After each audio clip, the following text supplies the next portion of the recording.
Hey guys, welcome back to my channel. First of all, if you do not know me, my name is Janine. I'm an overseas Filipino worker. I work in the United Kingdom.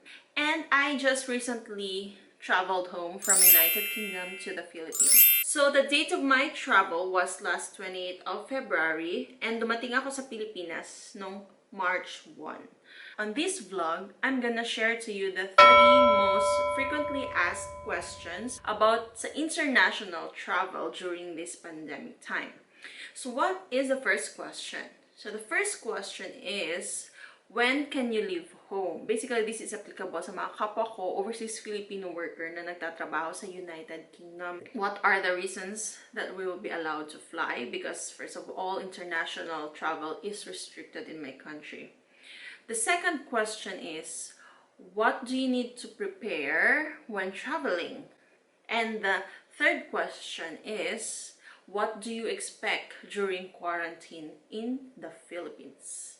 So just keep watching. But before that, please subscribe to my channel, hit the like button, and comment down below if you have some questions.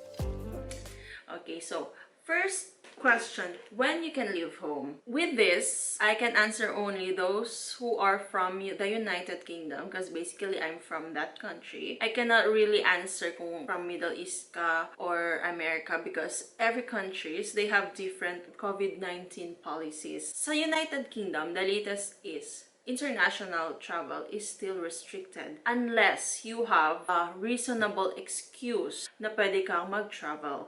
So all of these reasonable excuses that are permitted to travel internationally, makikita mo yan sa kanilang site sa gov.uk. This is what they said on the site. You must not leave home except when you have a reasonable excuse and is legally permitted to travel. One of the reasons dito is for work. If you need to travel for work, international or kahit sa domestic lang, then you are allowed to fly. Another one is volunteering activities. If you are like joining some charities, international or national, then you are allowed to fly. Another thing is for education. Yes, because there are a lot of international students. And other reasons are like for childcare, medical reason, maternity, compassionate visits, funerals, mga death of relatives. So they are allowing it for you to fly. But on the site, it says there, further reasonable excuses. So under these further reasonable excuses, ito sila yung mga your personal reasons that you think that you need to fulfill these certain obligations that requires you to go home, then you are allowed to go home. But the question is the UK strict with regards to these reasons? That is one of my anxiety before traveling. Of course, I have my personal reason why I need to go home. I was thinking, do I need to request a letter from my manager saying that she's allowing me to travel, or do I have to have a certificate from my GP? Basically, what happened was, when I arrived in Heathrow Airport, hindi naman nila ako tinanong ng anything. They didn't ask for any certificate. They didn't ask for any letters na I was allowed to travel. Being a resident in the UK, it is your responsibility. You should know if you are at risk. You should know when to travel. We should all be responsible for our own health. If you don't have really like urgent reason for you to go home, then it's better to just stay because you could also be a carrier of the virus, diba? So let's discuss the second question.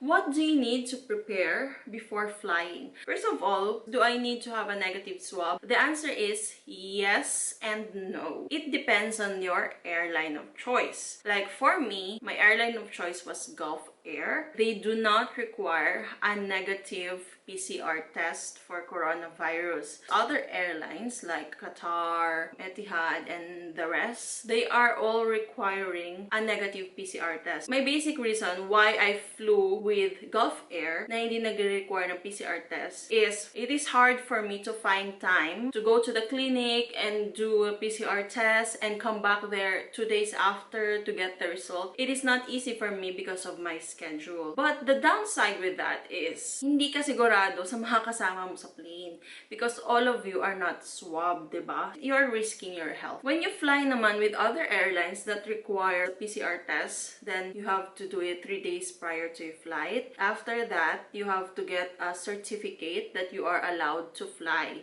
The question is, are you allowed to do the PCR test from NHS which is free? The answer is no. Because yung NHS na PCR test, it is only for those who are symptomatic. Plus, they do not release a certificate to fly. What you need to do, then you have to book yourself an appointment sa mga private testing clinics.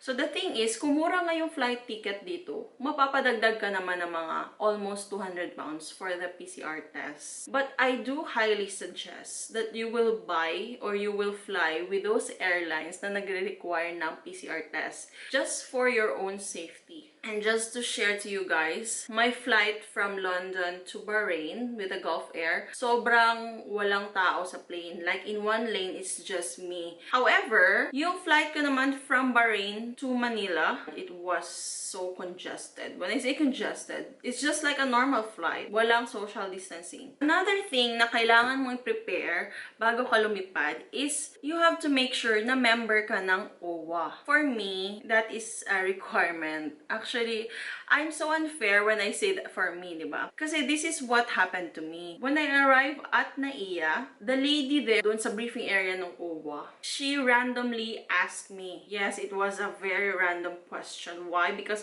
lahat naman ng kasama ko hindi tinanong. Ako lang. So I told her, yes, I am a member and I renewed. Sabi niya, okay, can you show me the receipt? I opened the OWWA app. I showed her my status there, which shows na active. And she was telling me na, I just want to make sure kasi pagdating daw sa hotel, tatanungin daw ako ulit. Gusto niya daw maging smooth lang daw and everything. Okay, and then I asked her, why did you ask me? Why didn't you ask the other OFW? Sabi niya, yun nga, kasi daw, when you came from UK, they have to make sure that you are an OWWA member. So, I don't know what's the reason behind that. And then I realized because most of us who are working in UK, we are not obliged to pay the annual membership of OWWA.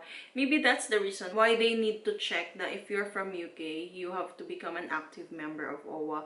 Well, I think that is also fair naman kasi kailangan nating magbayad. And now, let's go to the last question, which is, what do you expect on quarantine? Of course, basically, if you're in a quarantine, you have to expect that you will have no physical contact with anyone for that specific dates.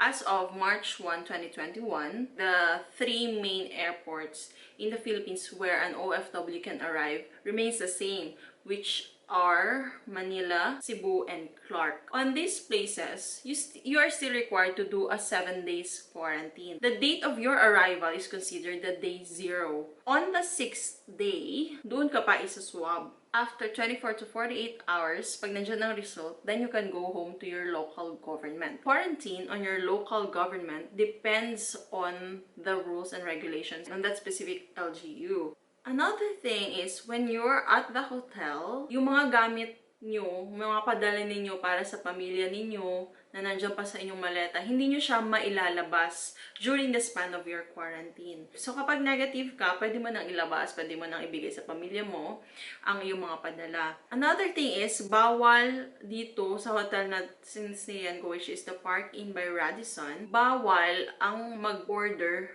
ng mga cooked food. Yes, it's so frustrating because like I wanted to order sa Jollibee. The only thing that they are allowing ay yung mga sealed groceries such as canned goods, chichirya. Furthermore, the food here in the hotel is free.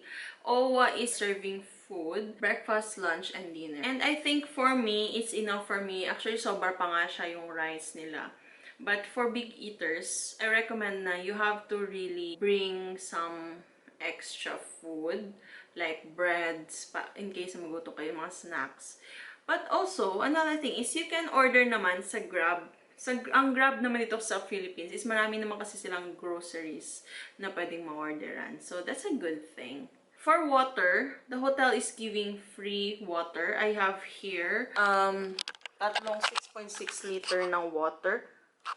Ayan, in the span of my quarantine. So, you don't have to buy it. And another thing, I think it's a good news, especially for those who are living in Visayas and Mindanao, na libre na daw ang airline ticket from Manila to Visayas or Mindanao. But with that, I haven't asked it further pa, what airline, ilang ang baggage. So I will give to you more information on my next vlog. I hope I answered some of the questions that you've been asking, especially to those who wanted to go home, specifically from the UK. So if you have some further questions, don't hesitate to comment down below. Thank you for watching my vlog. See you!